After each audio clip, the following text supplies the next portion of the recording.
So the sequel to my favorite Marvel Cinematic Universe movie has arrived, and unfortunately, my review will not be as positive as I was hoping it would be.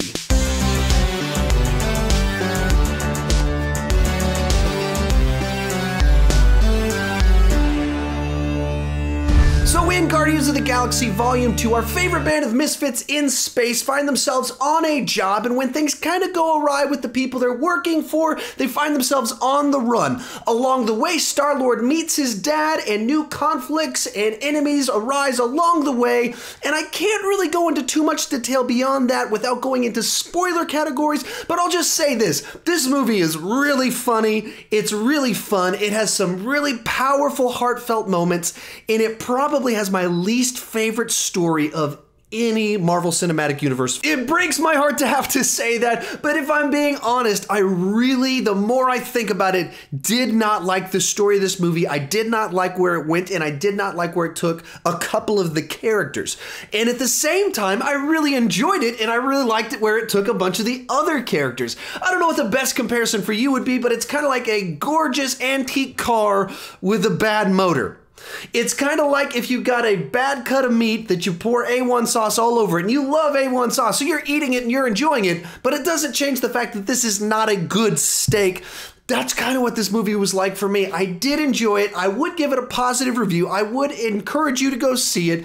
At the same time, I had some really big issues with this movie. With all that said, let's talk about the positive. And the biggest positive about this movie, it is a really, really funny movie. It might be funnier than the first movie. I would certainly say this. This movie goes for more jokes. It probably has more misfires in the humor than the first one did, but because it goes for so many jokes, and so many of them are so good, land so well, it probably got some bigger laughs than the first movie, and it probably had more laughs than the first movie. I've even talking to like Tyler Tompkins, one of my YouTube buddies, and he said, and I quote, "It's 10 times funnier than the first movie," and he thought the first movie was really funny. That's how funny this movie actually is. Along the same lines, this movie has a lot of really great character moments, especially like with Yondu. It digs deeper into him and he just gets some wonderful moments. He might be the standout in this movie. Rocket gets some great scenes in the movie where you get to see kind of why he is the way he is and examining the sort of things that he does.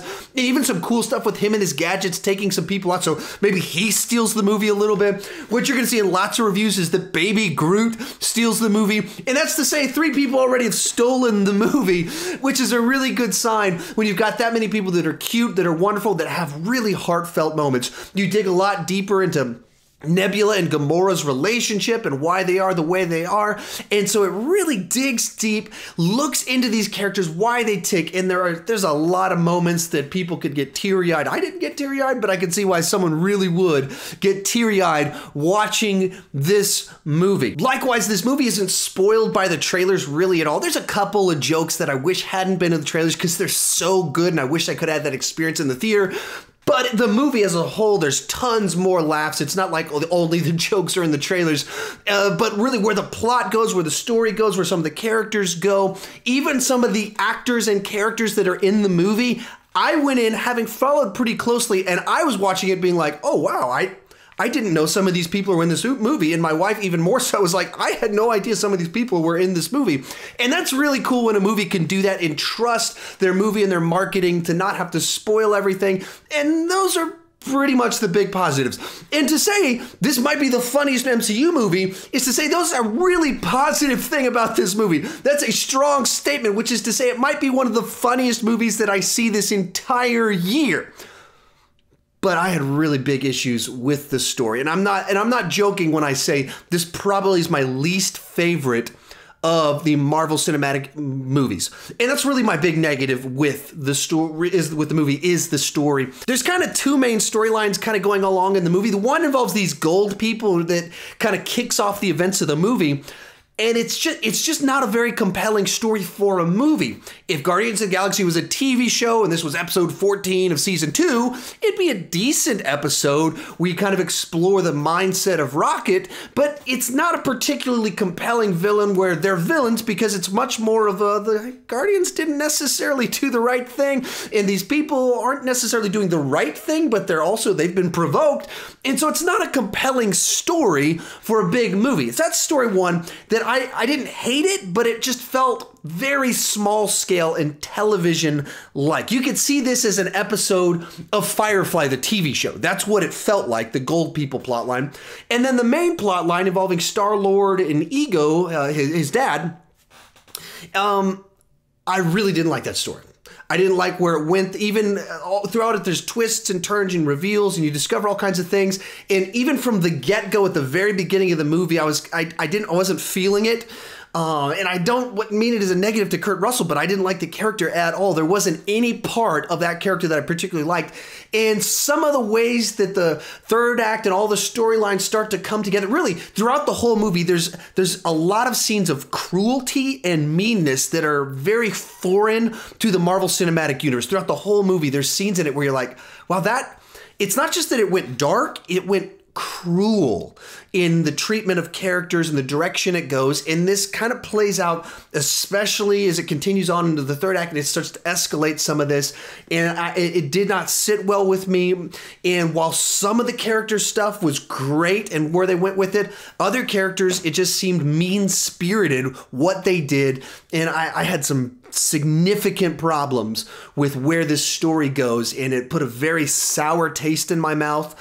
And to some extent, one of the measures of does a sequel bother me is, does the mythology of this movie hurt the mythology of the previous one?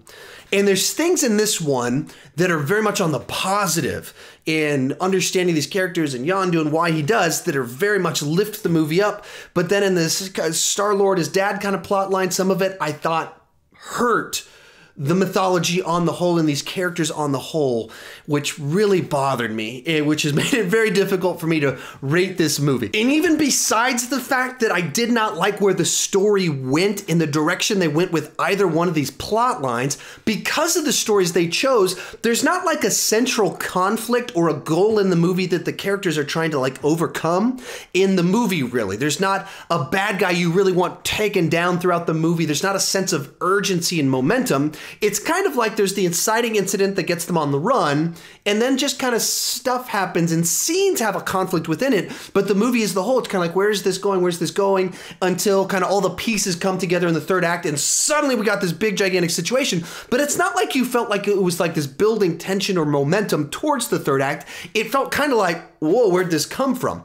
And even in the kind of Star-Lord and his dad plotline, it also felt very television-like to me in the nature of it. The scale of it is much bigger and beautiful, gorgeous special effects and types of things, but in the way the story played out, it felt like an episode of a TV show. With all that said, I'm having a hard time rating this one. I actually had to go back and look at the other movies in the Marvel Cinematic Universe and kind of compare, contrast, just trying to figure out where to place this movie. At the end of the day, I'm going to give this a 6.8 out of 10.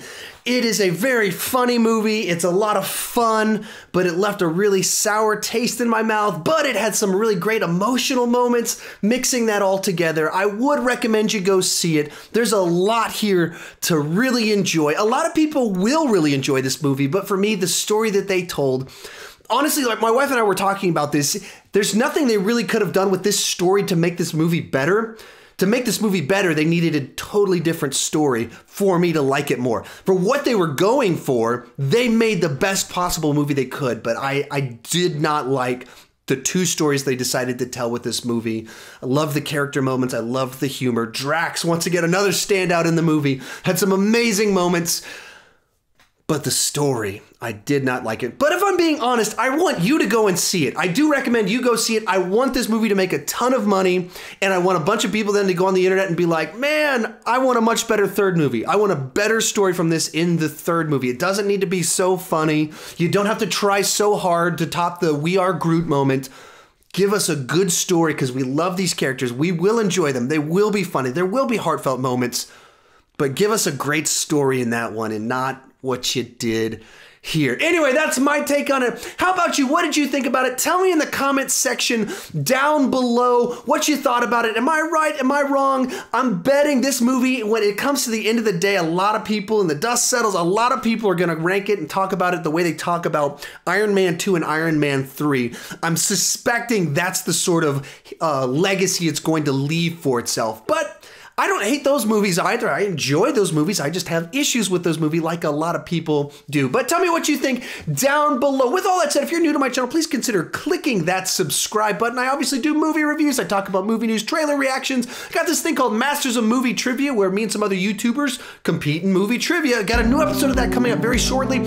And within a couple of days, I'm going to have a new ranking of all of the Marvel Cinematic Universe up on my channel, ranking all 15 movies now that I've seen Guardians of the Galaxy, rewatched a bunch of the movies. It'll be a brand new order that probably won't be too different from the previous times I've done this. But with all that said, thank you for watching.